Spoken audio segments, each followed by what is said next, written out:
Евробиримдиктин тышкы саясат башчысы Жозеп Боррелл Орусия өзөктүк курал колдонсо, батыш орус армиясын тыптыйпыл жок кыла турганын айтты. Буга Орусия эмне деп жооп берет? Саламатсызбы?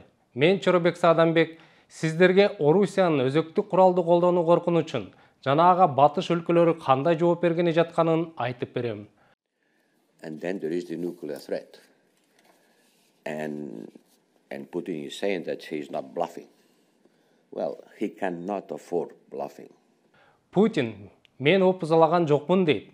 Опузалоо анын колунан келчү иш эмес.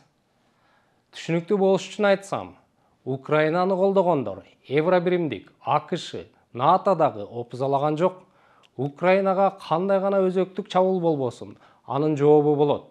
Өзөктүк эмес, бирок орус армиясын тыптыйпыл жок кыла турган күчтүү жооп болот, деди ал.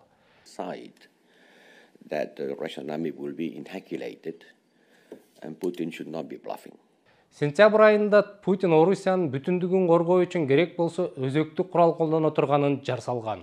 Ниети бекем экенин мындайча билдирген. И при угрозе территориальной целостности нашей страны. Өлкөбүздүн бүтүндүгүн жана элибизди коргоо үчүн колубузда болгон каражаттын баарын колдонобуз. Бул опуза эмес. Это не блеф.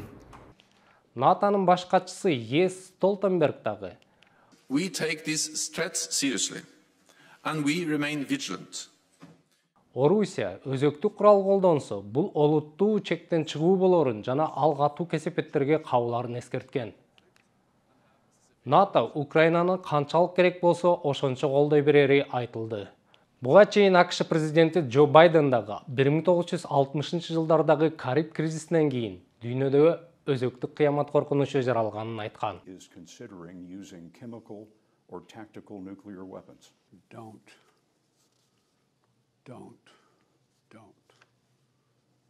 Байден Путинди жакшы билерин, анын тактикалык өзөктүк курал колдоном дегени тамаша эмес экенин эскерткен. Эгер Орусия өзөктүк курал колдонсо, жообу соккунун кандай болгонуна жараша болорун айткан. АКШ президенти Орусия дүйнөдө болуп көрбөгөндөй элден чыгып каларын эскерткен.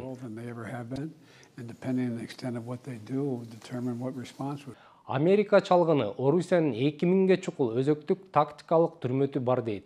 Орусия аларды азыр Украинага соккуруп жаткан ракеталарына салып аталат. Bloomberg агенттигинин маалыматы боюнча, эгер алыска атылчу баллистикалык ракеталар дайым даяр турса, ал эми тактикалык өзөктүк куралды мерчемдүү жерге ташып жеткизип, даярдыкка келтириш керек болот. Аскери эксперттердин пикиринде, тактикалык өзөктүк куралды Украинадагы согуш майданында колдонуунун эч кандай натыйжасы болбойт жана ал согуштун жүрүшүн өзгөртө албайт. Украин аскерлери чачыранды тактикада согушуп келишет.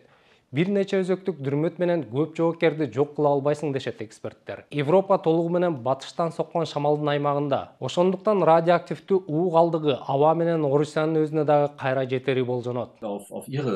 Бул жолку НАТО саммитинин негизги натыйжасы Украинаны колдоодогу 2 анжылык токтоп, мүчө өлкөлөрдүн чечкиндүү кадамдарга барууга бел байлашканы болду. Украинага асман мейкиндигин коргоочу системдер тез арада берилмей болду.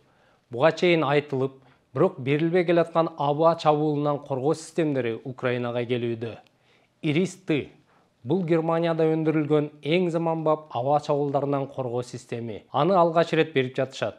Ирис-Т Украинага жеткирилди. Бул Украинаны ракета менен аткылоодон, жай тургундарды террор кылуудан коргоодогу абдан маанилүү кадам. Украина башында мындай системден 11 сураган. Ошондой эле НАТО Украинанын куралдуу күчтөрүнө учкучсуз учкан түзмөктөр менен күрөшүү үчүн жабдууларды бермекчи. Акыркы мезгилде Орусия Ирандан алган шахет дрондору менен Украин шаарларына сокку урууда. Президент Зеленскийдин айтканы боюнча, Орусия Ирандан 2400 ушундай дрон алган. Шахет дрондору Ирандан сырткары Тажикстанда, Сирияда дагы чогулта турган аскер эксперттери айтып келишет. Ну, кстати, сегодня уже, наверное, нельзя сказать, что это 100% иранские дроны, потому что... Ачык булактарда бул дрондорду 3 өлкө чыгарат деген маалымат бар. Сириядагы завод, Тажикстандагы завод, Ирандагы завод. Тетиктери Ирандыкы болгону менен алар Сирияда же Тажикстанда чогултулушу мүмкүн. Могут быть все из иранских комплектующих.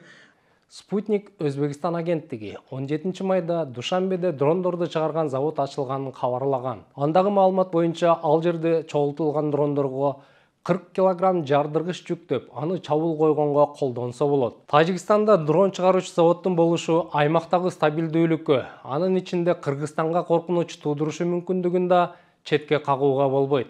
Силер менен мен Чорбек Саадамбек болдум. Эсенчиликте, тынччылыкта сак саламат туруңуздар.